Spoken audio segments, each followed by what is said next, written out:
मेरा ये निवेदन है कि एक बड़ा ही महत्वपूर्ण विधेयक लेकर के आए हैं हम, और सरकार की प्रतिबद्धता का आप इसी बात से अनुमान लगा सकते हैं कि इसी विधेयक के लाने के साथ ही साथ हमारे लॉ मिनिस्टर साहब की ओर से भी एक प्रस्ताव जारी कर दिया गया कि वक्त ज़ाया ना हो तो ये जो स्पेशल फास्ट ट्रैक कोर्ट्स है इनको स्थापित करने का भी क्रम साथ ही साथ प्रारंभ किया जाए।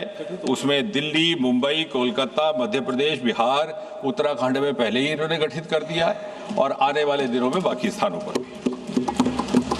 इसके साथ ही साथ अभी कल ही प्रधानमंत्री जी ने एक महत्वपूर्ण घोषणा करते हुए एक टास्क फोर्स का भी ऐलान किया है to recommend reforms to make the exams systems leak proof. उसमें कुछ एक बड़े वरिष्ठ लोग सम्मिलित किए गए हैं who belong to the world of academics, world of technology, and who are known to have expertise and experience in these domains.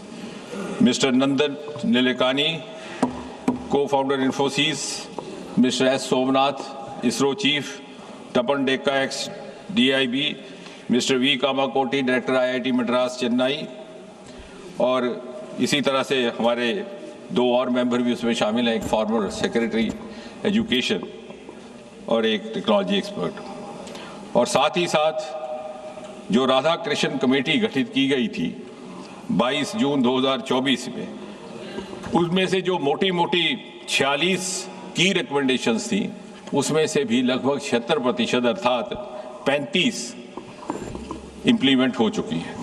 तो कहने का कुल मिलाकर के तात्पर्य है, बहुत समय ना लेते हुए, कि सरकार की नीति बड़ी ईमानदार है और ये संशोधन भी एक बड़े ईमानदाराना प्रयास के तहत लाया जा रहा है।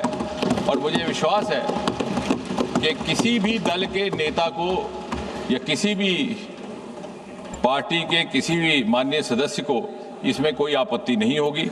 यदि आपत्ति हुई तो देश की जनता को उनसे आपत्ति होगी। धन्यवाद।